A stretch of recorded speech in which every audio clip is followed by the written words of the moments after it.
नमस्कार साथियों, स्वागत है आपके अपने YouTube चैनल QSR जीके में। साथियों, आज हम बात करने वाले हैं आरआरबी ग्रुप डी 2025 की कट ऑफ के बारे में। बहुत सारे बच्चों के माइंड में जो डाउट चल रहा है साथियों, उन सभी डाउट को जो आज साथियों हम क्लियर करने वाले हैं। बहुत से बच्चों के माइंड में ये डाउट चल रहा है कि जो एक्सेप्टेड कट ऑफ है अब की बार क्या रहने वाली है, जो नॉर्मलाइजेशन जो क्राइटेरिया है ये किस प्रकार इसका इस्तेमाल किया जाता है, और जो नेक्स्ट है आपका आज जिन भी बच्चों का जो कि 60 से यानी कि 50 से जो 60 नंबर है, क्या उनका सिलेक्शन होगा या नहीं होगा। तो साथियों, आज हम इस वीडियो में 4 पॉइंटों के बारे में आज हम डिस्कस करने वाले हैं, जिससे आपकी रेलवे ग्रुप की कट ऑफ के बारे में आपका डाउट क्लियर होगा। सभी साथियों को गणतंत्र दिवस की साथियों हार्दिक शुभकामनाएं। और जो भी बच्चे हैं जो कि चैनल पर नए हैं तो चैनल को सब्सक्राइब जरूर करें और बेल आइकन को ऑन करें, जो कि आपकी आरआरबी ग्रुप डी की पल पल की अपडेट पाना चाहते हैं। तो साथियों, आज हम बात करने वाले हैं, सबसे पहला आपका पॉइंट है वह है नॉर्मलाइजेशन जो क्राइटेरिया है अब की बार आपका क्या रहने वाला है। साथियों, जो नॉर्मलाइजेशन जो क्राइटेरिया है ये आपके एग्जाम के लेवल पर डिपेंड करता है, जो कि आपके तीन शिफ्ट आपकी होती है एग्जाम में, और ये 3 शिफ्टों के एग्जाम के लेवल पर आपका ये नॉर्मलाइजेशन जो क्राइटेरिया है ये आपका बनता है। जो कि आपकी जो पहला दिन जो कि आपकी जो 27 नवंबर को जैसे आपका पेपर था, तो उस पेपर में आपकी 3 शिफ्ट थी। जैसे 3 शिफ्ट में जो कि पहली शिफ्ट थी, मान लो वो इजी आ गई, दूसरी शिफ्ट थी यानी कि वो मॉडरेट आ गई, तीसरी शिफ्ट थी जो कि आपकी डिफिकल्ट आ गई। उससे क्या है कि जो इजी शिफ्ट वाला बच्चा क्या है वो आपका क्या है 70 नंबर उस शिफ्ट में क्या है बना लेता है। जो कि मॉडरेट लेवल वाला बच्चा क्या है उस शिफ्ट में क्या है 60 नंबर ही बना पाता है, और डिफिकल्ट लेवल वाला बच्चा क्या है उस शिफ्ट में क्या है 50 नंबर ही बना पाता है। और साथियों, इन्हीं 3 आधार पर आपका नॉर्मलाइजेशन में आपके नंबर बढ़ते हैं। जैसे क्या है, इजी वाला बच्चा 70 नंबर और मॉडरेट लेवल वाला बच्चा है वो 60 नंबर बनाता है, और डिफिकल्ट लेवल वाला बच्चा आपका 50 नंबर बनाता है। उससे क्या होता है कि जैसे डिफिकल्ट वाला बच्चा 50 नंबर बनाता है तो क्या है आपका जो नॉर्मलाइजेशन में उसका अंक क्या है 10 से आपके 20 अंक बढ़ने के चांसेस होते हैं।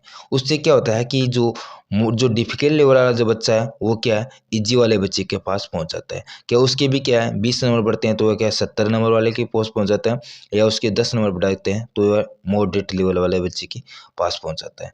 और जो इजी वाला बच्चा है जिसे 70 करके है तो उसके नॉर्मलाइजेशन में क्या है 5 से 10 नंबर उसके माइनस में जाते हैं, वो क्या होता है मॉडरेट वाले बच्चे के पास आ जाता है। तो इसी प्रकार साथियों क्या है नॉर्मलाइजेशन में आपका अंक बढ़ता है। हम अब बात करते हैं हम नेक्स्ट पॉइंट के बारे में। नेक्स्ट पॉइंट है आपका 27, 28, 1, 2, 3, 4, 5 यानी कि 9 तक है, यानी कि जिन भी बच्चों का एग्जाम नवंबर दिसंबर में लगा था उनकी कट ऑफ अब की बार क्या रहने वाले। वैसे साथियों कि मैंने जो इस प्रकार से आपकी एग्जाम का लेवल देखा है, जैसे 27, 28, 3, 6 और 8 और 9, जिन भी बच्चों का जो भी बच्चे हैं इन शिफ्टों में एग्जाम देख रहे हैं उनकी जो शिफ्ट थी साथियों हार्ड बताई जा रही है, हार्ड शिफ्ट थी। क्या है कि क्वेश्चन बहुत ही डिफिकल्ट पूछे जा रहे थे। तो साथियों इन बच्चों की जो कट ऑफ है साथियों वो रहने वाली है अब की बार साथियों आपकी 60 से 65, यानी कि जिनके भी नंबर क्या है रो मार्क क्या है रो मार्क 60 से यदि 65 बन रहे हैं या 60 से 62 बन रहे हैं तो आपका सिलेक्शन आपका पक्का है, जो भी इन शिफ्टों में एग्जाम देकर आया। और जो कि बाकी शिफ्ट हैं उन शिफ्टों में यानी जिन भी बच्चों का एग्जाम 65 प्लस है यानी कि रो मार्क 65 है तो उनका नंबर अब की बार श्योर है। यह हम बात करते हैं सेकंड पॉइंट के बारे में। अब आपका पॉइंट आता है थर्ड, जिनमें बच्चों का आप डाउट क्लियर करने वाले हैं कि 50 या 60 वालों का नंबर आएगा या नहीं आएगा। साथियों 50 या 60 वालों का नंबर आएगा या नहीं आएगा ये भी आपके एग्ज़ाम के लेवल पर डिपेंड करता है। क्योंकि साथियों कि जैसे क्या है कि मैंने 27 तारीख को एग्ज़ाम दिया था, 27 तारीख को एग्ज़ाम दिया, मेरी थी सेकंड शिफ्ट में। जैसे मेरी क्या है सेकंड शिफ्ट में थी और मैं क्या है सेकंड शिफ्ट में मैं 50 क्वेश्चन ही कर पाया। क्यों कर पाया? क्योंकि वो डिफ़िकल्ट लेवल का पेपर था, तभी मैं 60 नंबर इनके 50 क्वेश्चन कर पाया। जैसे क्या है कि मेरी से इनकी फर्स्ट शिफ्ट में थी और मैंने क्या है मॉडरेट लेवल का पेपर आया तो मैं उसमें 60 क्वेश्चन ही कर पाया। इस प्रकार क्या है कि जैसे मैंने 50 क्वेश्चन पिक किए यानी कि मेरा सेकंड शिफ्ट में था और मेरा पेपर बहुत ही हार्ड था, उसमें क्या है मैं 50 क्वेश्चन ही कर पाया। तो ऐसे में क्या होता है साथियों, आपके जो नॉर्मलाइजेशन में जो अंक है साथियों, वो 10 से 15 नंबर बढ़ने के चांसेस बहुत ज़्यादा होते हैं। इससे प्रकार क्या है, जैसे आपका रो मार्क आपका 50 है और आपका नॉर्मलाइजेशन में बढ़कर आपका जो नंबर हो गया वो 65 हो गया या आपका 70 नंबर हो गया, तो आपका सिलेक्शन हो भी सकता है। और यदि जिन भी बच्चों का एग्जाम यानी कि 60 नंबर, इनकी जो मॉडल लेवल वाले बच्चे हैं और वह क्या है कि 60 नंबर ही बना पाए, तो उनका क्या है 10 से 5 नंबर बढ़ने के चांसेज है, तो उसके क्या है 65 हो सकते हैं या उसके 70 हो सकते हैं। तो इस प्रकार क्या है 50-60 वाला है, यानी कि आपके एग्ज़ाम के लेवल पर डिपेंड करता है। यदि आपका एग्ज़ाम डिफ़िकल्ट लेवल में था या 50 आ रहे हैं तो आपका नंबर पक्का है, या आपके ईजी लेवल में पेपर था फिर आपके 50 नंबर आ रहे हैं तो आपका बहुत ही कम चांस है यानी कि नौकरी लगने का। और जो कि मॉडरेट लेवल के बच्चे हैं 60 नंबर आ रहे हैं या इजी लेवल में उसके 60 नंबर बन रहे हैं या वो ऐसी कैटेगरी का है तभी उसके क्या है कि नंबर आ सकता है। यदि जनरल कैटेगरी का है और 60 नंबर आ रहे हैं और इजी लेवल के पेपर में उसका नंबर आ गया तो यूआर यानी कि जनरल के बच्चे का नंबर 60 नंबर वाला का नहीं आ सकता। अब हम बात करते हैं आपकी जो एक्सेप्टेड कट ऑफ है अब की बार क्या रहने वाली है। बहुत से बच्चों के माइंड में ये डाउट चल रहा था। तो साथियों आपकी जो एक्सेप्टेड कट ऑफ है अब की बार रहने वाली है, यदि हम बात करते हैं जनरल की तो साथियों जनरल की है ये 73 से आपकी 75 तक आपकी जो कि कट ऑफ रहने वाली है जनरल की।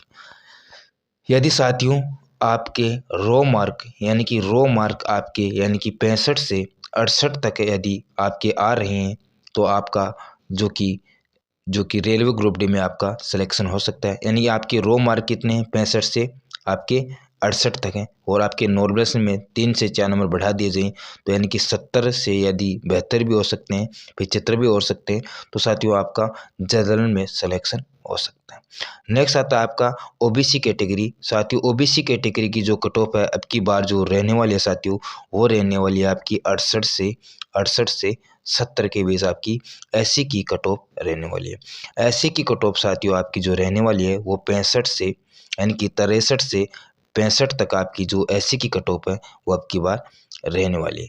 और साथियों हम बात करते हैं एसटी की कट ऑफ। तो साथियों एसटी की कट ऑफ है ये आपकी रहने वाली है 58 से 60 तक या 55 से 58 तक आपकी जो एससी की कट ऑफ जो एसटी की कट ऑफ है ये आपकी रहने वाली है। तो साथियों जिन भी बच्चों का यानी कि जिन भी बच्चों ने एग्ज़ाम दिया है और उसे यानी कि उसके माइंड में चल रहा है कि मेरे 50 नंबर आ रहे हैं या 60 नंबर आ रहे हैं, तो वो कमेंट बॉक्स में ज़रूर लिखिए जिन भी बच्चों का 50 से 60 नंबर आ रहे हैं और अपनी कैटेगरी ज़रूर लिखिए और किस शिफ्ट में पेपर था वो ज़रूर लिखिए। मैं आपके लिए ये नेक्स्ट वीडियो लेकर आऊँगा उन लोगों के लिए जिनके भी 50 से 60 नंबर आ रहे हैं। तो जय हिंद दोस्तों, जय भारत। यदि चैनल पर नए हो तो चैनल को सब्सक्राइब जरूर करें रेलवे की पल पल की अपडेट पाने के लिए। और जिन भी बच्चों का सिलेक्शन नहीं हो रहा है तो आरआरबी ग्रुप डी की 22,000 की जो वैकेंसी है इसमें फॉर्म फिलअप करें।